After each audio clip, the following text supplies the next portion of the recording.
අමතිතුමා 2015 2019 අතර කාලේ දූෂණ විරෝධී කමිටුවේ ඔබේ භූමිකාව මොකක්ද? දූෂණ විරෝධී කමිටු ලේකම් කාර්යාලයේ අධ්‍යක්ෂකවරයා හැටියට තමයි කටයුතු කළේ. ඒක තමයි ඔබේ භූමිකාව. ඒක තමයි මගේ භූමිකාව. ඔබ එතනට යාම පිළිබඳව දැන් විශාල සාකච්ඡාවක් තියෙන විශේෂම 2015 2019 ආණ්ඩුවේ ජනතා විමුක්ති පෙරමුණ නිල පාර්ශවකරුවෙක් බවට පත් වුණේ නැහැ. හැබැයි මේ ලේකම් කාර්යාලයේ අනුර කුමාර දිසානායක මහත්මයා සමාජිකයෙක් විදියට හිටියා. හැබැයි ඊට පස්සේ ඔබතුමා අධ්‍යක්ෂවරයා බවට පත්වීම කාගේ හරි යෝජනාවකට අනුව සිදු වූවක්ද? කාගෙන්ද ඒ ආරාධනාව එන්නේ ඔබට? ඇයි ඔබ එතනට යන්නේ? විශේෂයෙන් කියන්න ඕනේ වර්තමාන ජනාධිපති අනුර දිසානායක එම කාර්යාලයේ කමිටුවේ හෝ එම කාර්යාලයේ හෝ ඒ සම්බන්ධ කිසිදු කාර්යභාරයක නියුක්ත වෙලා හිටියෙත් නැහැ. ඌ ඒකට සම්බන්ධතාවයක් දැක්වෙත් නැහැ. මම ඒ උපුටාගත්තේ අමාත්‍යතුමා මම නිවැරදි කරන්න ඕනේ නිසා මම උපුටාගත්ත තැන. හිටපු අග්‍රාමාත්‍ය මහින්ද රාජපක්ෂ මහත්මයා මේ සම්බන්ධයෙන් පාර්ලිමේන්තුවේ ඇසූ ප්‍රශ්නයකට පිළිතුරු ලබා දීමේදී කමිටුව නියෝජනය කරපු සමාජිකයන් කියලා නම් ලැයිස්තුවක් ඔහු ඉදිරිපත් කරනවා. එතන ඒ අවස්ථාවේ හිටපු දෙමළ ජාතික සන්ධානයේ නායකාර සම්බන්ධන මහත්මයාගේ නම තියෙනවා. එතකොට ජනතා විමුක්ති පෙරමුණේ නායක අනුර කුමාර දිසානායක මහත්මයාගේ නම තියෙනවා. ඔබ ප්‍රතික්ෂේප කරනවාද ඒ තොරතුරු?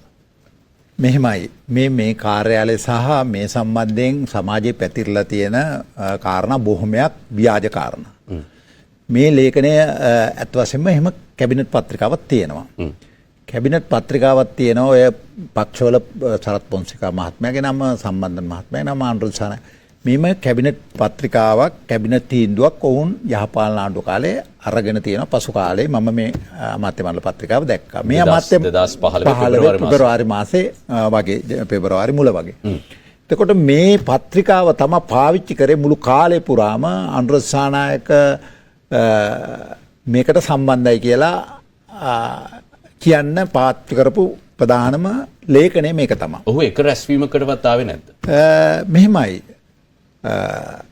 ඒ වෙලාවේ විපක්ෂයේ മന്ത്രിවරයෙක් හැටියට විශේෂයෙන් ඔබ දන්නවා දූෂණ විරෝධී හඬ කියලා සංවිධානයක් හදලා තිබුණා වසන්ත සමරසිංහ සහෝදරයාගේ ප්‍රධානත්වයෙන්. ඒකට විශාල පැමිණිලි ප්‍රමාණයක් ලැබිලා තිබුණා. අවස්ථා දෙකක් මට මතකයි.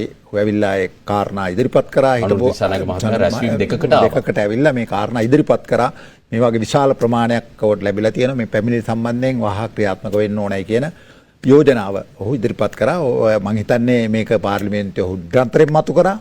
ඒ සම්බන්ධයෙන් මම හිතන්නේ ඒ මතු කිරීමේ ප්‍රතිඵලයක් හැටියට උට ආරාධනයක් ලැබුණා මේ වාගේ රැස්වීම් පැවැත්වෙන අවස්ථාවල ඇවිල්ලා අදහස් ප්‍රකාශ කරන්න කියලා. අවස්ථා දෙකක් මම දැකලා තියෙනවා මේ වාගේ රැස්වීම් වලට සම්බන්ධ වෙලා තිනවා. අර කැබිනට් පත්‍රිකාව ඔවුන් විසින් අනුමත කරාට කිසිම අවස්ථාවක කැබිනට් පත්‍රිකාව ක්‍රියාත්මක තලයට ගෙනාවේ නැහැ. ඒක මම දැක්කා. විපක්ෂයේ മന്ത്രി අනුර කුමාර දිසානායක මහත්මයා මේ කැබිනට් පත්‍රිකාව වැරදි බවත් Taman එවැනි සහභාගීත්වයක් සඳහා Tamanගේ කැමැත්ත ලබා දුන් බවත් ප්‍රතික්ෂේප කළා තිබුණේ නැහැ. නෑ ප්‍රතික්ෂේප කරා වූ අවස්ථා කීපකදීම ප්‍රතික්ෂේප කරා. එවකට මම කියන්නේ දැන් නෙමෙයි. දැන් නෙවෙයි. එවකට ප්‍රතික්ෂේප කරා. විශේෂයෙන් මම දැක්කා ඔය කාරණේ සම්බන්ධයෙන්ම ගෝඨාභය රාජපක්ෂ මහත්මයා බලයට පත් වුණාට පස්සේ උපාලි අබේරත්න කොමිසම පත් කරා. ඒ කොමිසම පලි ගැනීම පිළිබඳ සොයා බැලීම කොමිසම ඒ කොමිසම ඉදිරියේදීත් මේ ප්‍රකාශය මගෙන් සාක්ෂි සටහන් කරන අවස්ථාවේ මගෙන් විමසුවා. මම ඒ අවස්ථාවෙත් මේ පිළිබඳව ප්‍රකාශ කළා. අවස්ථා දෙකක් තමයි මම දුටුවේ ඔහු මේකට සම්බන්ධ වෙනවා. හැබැයි රැස්වීම් දෙකකට ඔහු සහභාගී වුණා නම් අමාත්‍යතුමා කිසිදු ලෙසකින් දූෂණ විරෝධී කමිටු ලේකම් කාර්යාලයට ඔහු සම්බන්ධ වුණේ නැහැ කියන එක කරුණු මත සාවද්‍ය ප්‍රකාශයක් නේද? නෑ කිසිසේත්ම සාවද්‍ය නෑ. ඔහු නොදැනුවත්ව කැබිනට් පත්‍රිකාවක් තියෙන්න පුළුවන්. මොකද අපිත් පසු කාලේ තමයි එවැනි මොකද කැබිනට් තීන්දුව සියල්ලම ක්‍රියාත්මක කරලා නැහැ. අපි අනුර කුමාර දිසානායක මහත්මයාව අමතක කරමු. ඔබ කොහොමද මෙතනට යන්නේ? මට මේ පිළිබඳව මම පුනරුත්ථාපන අධ්‍යක්ෂකවරයා හැටියට පුනරුත්ථාපන අධිකාරියෙක් කටයුතු කරමින් හිටියේ. මට සමන්වේක නායක මහත්මයා මේ පිළිබඳව දැනුවත් කිරීමක් කරා. මෙවැනි අධ්‍යක්ෂ තනතුරේ වැඩ බාර ගන්න ඔහු දැන්වීමක් කරා. ඉතින් මම ඒ පිළිබඳව සොයලා බලලා මම ඒකට එකඟ වුණා. මොකද අපිට අවශ්‍යයි රජයේ සේවකයේ ඉන්නකොට අපිට භූමිකාව බාර ගන්න කලින් අමාත්‍යතුමා ඔබ හා ජනතා විමුක්ති පෙරමුණේ නායක අනුර කුමාර දිසානායක මහත්මයා අතර මේ තනතුර බාර ගැනීම සම්බන්ධයෙන් කිසිම සංවාදයක්වත් උනේ නැද්ද? නෑ එහෙම විශේෂ සංවාදයක් කරන්න අවශ්‍යතාවයක් නෑ. මම රජයේ නිලධාරියෙක් හැටියට යම් තැනක අධ්‍යක්ෂකවරයෙක් හැටියට වැඩ කළේ. ඉතින් ඒ වැඩ කරනකොට අපිට අනුයුක්ත කිරීම තියෙනවා. මාස 3කට වෙන්න පුළුවන්, මාස 6කට වෙන්න පුළුවන්, අවුරුද්දකට වෙන්න පුළුවන්. ඒ අනුයුක්ත කිරීම ඕනෑම අවස්ථාවක සිද්ධ වෙනවා. එවැනි අනුයුක්ත කිරීමක් තමයි මෙතෙන් සිද්ධ වුණේ. ඒ අනුයුක්ත කිරීම අනුව මගේ පත්වීම් බලධරය හැටියට ඒවකට මේ කාර්යාලය ස්ථාපිත වෙන්නේ අග්‍රාමාත්‍ය ලේකම් කාර්යාලය යටතේ. ඉතින් අග්‍රාමාත්‍ය ලේකම්වරයා තමයි පත්වීම් බලධරයා. මගේ අමාත්‍යංශයේ ලේකම් වරියක් ඒ වෙලාවට මාව නිදහස් කරා. නිදහස් කරේ මාස 6ක කාලයක් සඳහා. ඉතින් මාස 6ක කාලයක් සඳහා තමයි මම ස්ථානට ආවේ. පසු කාලෙ මේක අවුරුදු 2කමාරක් දක්වා දීර්ඝ වුණා. ඉතින් රාජ්‍ය සේවයේ තනතුරකට පත් කරපුවාම ඒක සාමාන්‍ය ක්‍රමේ තමයි අදාළ අමාත්‍යංශයේ නිදහස් කරනවා නම් පත්වීම බාර ගන්න ඕනේ. ඇවිල්ලා සේවය කිරීම. හිටපු ජනාධිපති රනිල් වික්‍රමසිංහ මහත්මයා එවකට අග්‍රාමාත්‍යවරයා කරපු ප්‍රකාශයකට අපිට ගිහිල්ලා එන්නට. අපි 2015 මෛත්‍රීපාල සිරිසේන මැතිතුමා ජනාධිපති කරන්ට අපි ගිවිසුමකට ආවමු. එක්සත් ජාතික පක්ෂයේ දේශපාලන කණ්ඩායමුත් ජනතා විමුක්ති පෙරමුණත් ඒ වගේම ද්‍රවිඩ පක්ෂ. අපි ඔක්කොමට එන්න කියලා ආණ්ඩුවට. නෑ ඔයගොල්ලෝ ආණ්ඩුව හදන්න කිව්වා මේ දෙක විපක්ෂේ ඉන්නම් කියලා. ජනතා විමුක්ති පෙරමුණ කිව්වා අපිට වමනයි දූෂණය ගැන හොයලා බලන්න. ඒ වගකීම අපිට බාර දෙන්න කියලා. දූෂණ පිළිබඳ ලේකම් කාර්යාලයක් ඇති කරා. ඒක මුදල් දෙන එක අගමැති කාර්යාලයෙන් කරන්න කිව්වා. පත් කරන්න ඕනේ පුද්ගලයා ජනතා විමුක්ති පෙරමුණේ. ඒගොල්ලෝ ආනන්ද විජේපාල මැතිතුමා පත් කරා. මම දන්න හැටියට මේ වැඩේ කරනවා නම් ප්‍රධානිය පොලිසියේ ඉන්න ඕනේ නැත්නම් නීතිඥයෙක් වෙන්න ඕනේ. ආනන්ද විජේපාල මැතිතුමා නීතිඥයෙකුත් නෙමෙයි. එතුමා හොයාගෙන ෆයිල් 400ක් අරගෙන ඒ ෆයිල් 400 එතුමන් නම් කරා සමහර අය ඒක එව්ව එතනින් ගිහින් පොලිසියට ගියා. පොලිසියෙන් නීතිපති දෙපාර්තමේන්තුවේ තුසිත් මුදලිගේ මැතිතුමාට ගිහින් උසාවියට ගියා. සමහර ඒවා සාර්ථක අනෙක් අසාර්ථක වුණා. ඉතින් මට බැලලා වැඩක් නැහැනේ. මට තිබුණේ මුදල් ටික දෙන්න එච්චරයි. මං කියන්නේ මීව අල්ලන්න ඕන නම් ඇත්ත වශයෙන්ම දත් තියෙන බලලෙක් දාන්න ඕනේ. බලලාට දත් නැත්තම් මට බැලලා වැඩක් නැහැ. ඕකයි ඇත්ත. අමතතුමා දැන් අපි මේ ගැන කතා කරලා එතුමා කියන ජනතා විමුක්ති පෙරමුණෙන් යෝජනා කරේ ඔබතුමාව එහි අධ්‍යක්ෂ ධුරයට පත් කරන්න කියලා. නෑ ඒක වැරදි කතාවක්. එතුමා කරපු මෙතන මේ දැනට මේ කරපු ප්‍රකාශය මම හිතන්නේ සාහමුලින්ම වැරදි ප්‍රකාශයක්. සහ මේ කාර්යාලය පිළිබඳව මම හිතන්නේ අගමැති කාර්යාලය යටතේ තිබුණාට ඔහුට ඒ පිළිබඳව හොඳ අවබෝධයක් තිබුණේ නැහැ කියලා තමයි මම විශ්වාස කරන්නේ. ඇයි වෙනම කාර්යාලයක් මේ සඳහා අවශ්‍ය පසුබිමක් නිර්මාණය වෙලා තිබුණේ? හරියටම දැන් එතුමා දන්නේ නැති භූමිකාව රටට පැහැදිලි කරන්න මොකද්ද හරියටම මේ රටේ ජනතාව 2015 යහපාලනය කියලා ගෙනාවේ මේ රටේ අල්ලස දූෂණය වංචාව ඉවත් කරලා යහපාලන ආණ්ඩුවක් හදන්න ඕන කියලා. ඒක අපේත් අභිප්‍රායය. මේ රටේ ජනතාවගේ දැවැන්ත ජනතාවගේ මුදල් දැවැන්ත මංකොල්ල කෑමක් සිද්ධ වෙමින් පැවතුණා. ඒක මේ රටේ සියලු දෙනා දන්නවා. ඒ වෙලාවේ ආණ්ඩුවේ මෙහෙයුම නැත්තම් ආණ්ඩුව බලයට ගෙන ඒමත් මේ මූලික අරමුණ ඒක අරමුණක් තමයි මේ අල්ලස දුෂ්ණේ වංචාවට හිත තබලා යහපාලනය ගොඩනැගීම. ඒ වෙනුවෙන් වූ කාර්යභාරයක් නැත්තම් ඒ වෙනුවෙන් වූ ව්‍යුහයක් ගැන කතා බහක් සිද්ධ වෙලා තිබුණා. හැබැයි මට තව එකක් පැහැදිලි කරගන්න ඕනේ. විශේෂ 2015 ඔබ කිව්වා වගේ වංචාව දූෂණයට විරුද්ධ විශාල ජනමතයක් එක්ක තමයි මෛත්‍රීපාල සිරිසේන ජනාධිපතිවරයා පත් වෙන්නේ. හැබැයි ඒ වෙලාවේ ඒ විදිහට පරාජය කරලා ගෙදර ආපු කඳවුරම 2019 ඊළඟ වහාම පැවැත්වෙන මැතිවරණයේදී නැවතත් රටේ ජනාධිපති ධුරය බාර ගන්නවා. ඒකට ප්‍රධාන හේතුවක් විදිහට අපි මධ්‍යස්ථව නිරීක්ෂණය කරපු එක තමයි ඒ දීපු පොරොන්දු ඉටු කරන්නට අසමත් වීම. ඒ අසමත් වීම පිටුපස ඔබතුමා දැන් මේ කාර්යාලයේ අධ්‍යක්ෂවරයා විදිහට හිටපු නිසා මේ කාර්යාලය තුලින් මේකෙන් කකුලෙන් අදින දේවල් සිද්ධ වුණාද මොනවා හරි ඔබ නොකියපු දේවල් තියෙනවද?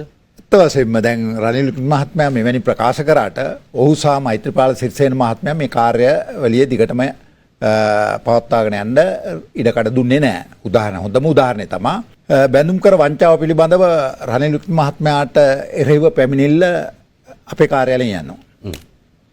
ඊට පස්සේ මෛත්‍රීපාල සිරිසේන මහත්මයා මාව කැඳවලා වහනවා අපේ ආණ්ඩුවේ ඇමතිවරුන්ටත් විරුද්ධ පැමිණිලි තියෙනවද කියලා.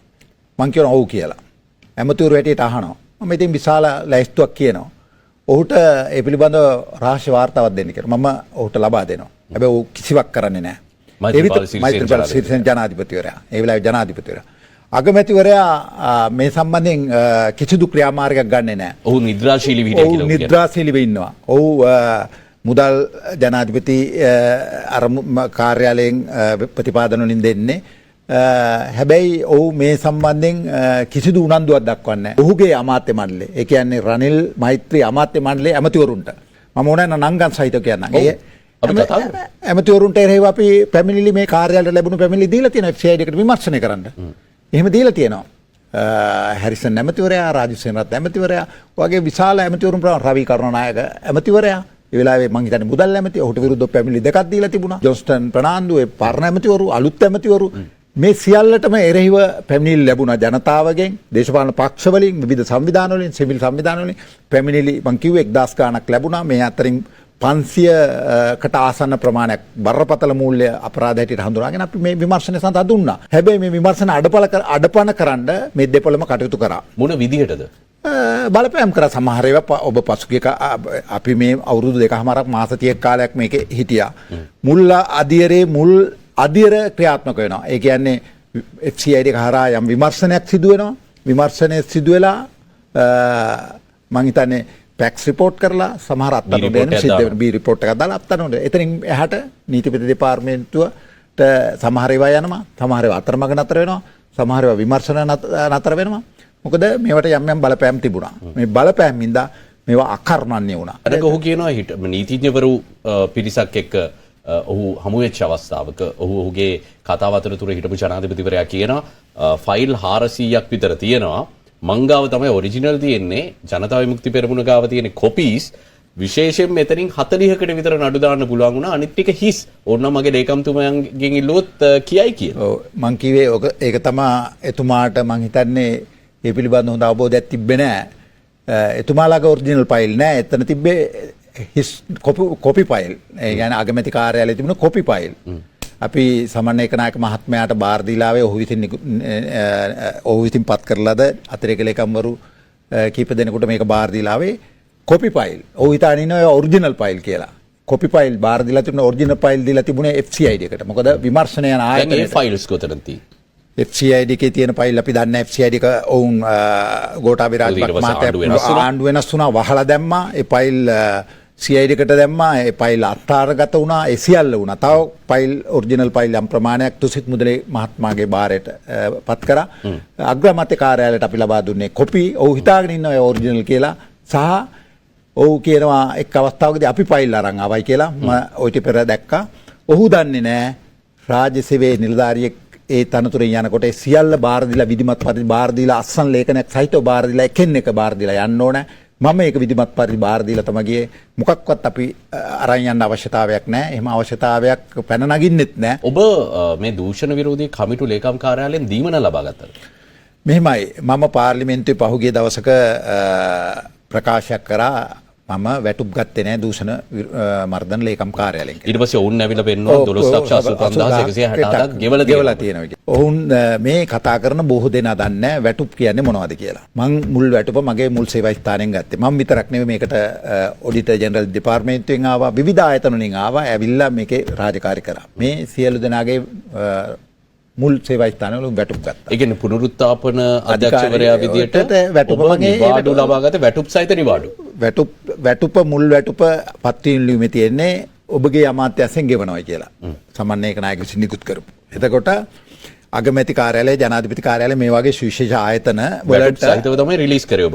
වැටුප මුල් සේවා ස්ථානයෙන් ගෙවන පදනම මත මාව රිලීස් කරා මේ සේවය සඳහා. එතකොට මේකෙදි දීමනාවක් දෙනවා ජනාධිපති කාර්යාලය, අගමැති කාර්යාලය, ඔය වගේ කාර්යාලවල වැඩ කරන අයට මාසෙට 40000ක් වගේ. මාසෙට මම ගත්තේ 26000යි. දීමනාව 26000යි. වැටුපේ ප්‍රතිශතයක් ගෙවනවා. මූලික වැටුප අපි කියමු 52000 නම් මට එකෙන් 150ක දීමනාවක් අමාත්‍ය මණ්ඩලෙ තියෙනවා. දීමනාවක් ගෙවුවා 26000. ඔය 45000 දෙන්නේ මම අතන අධ්‍යක්ෂකවරයා හැටියට වැඩ කරනකොට ලීටර් 150ක ඉන්ධන දීමනාවක් හිමි. ඒ ඉන්ධන දීමනාව අග්‍රාමාත්‍ය කාර්යාලයෙන් එකතු කරා. ටෙලිෆෝන් බිල ඇටේ රුපියල් 5000ක් මට අධ්‍යක්ෂකවරයාට එතන හිමි. ඒතන නොගෙවන හින්දා මෙතන අගමැති කාර්යාලයෙන් ගෙවුවා. වැටුප් ගත්තේ නැහැ, දීමනා ගත්තා. දීමනාවක් ගත්තා 12 ලක්ෂ ගාණක් මෙයාලා එකතු කරන්නේ ඉන්ධන දීමනාව, ටෙලිෆෝන් දීමනාව සහ ඔය රුපියල් 26000ක් වගේ ගත්ත දීමනාව. ඔබ දන්නවද මේ දීමනාව 12 ලක්ෂ එකතු කරන්නේ මාස 30කට. ඔව් අවුරුදු හරිද? 3කට. අවුරුදු 3කට ආසන්න ප්‍රමාණයකට. හැබැයි මේවා වැටුප් නෙවෙයි. ඉන්ධන දීමනාව මම එතන හිටියත් ඒක ගෙවනවා. ටෙලිෆෝන් දීමනාව එතන හිටියත් ගෙවනවා.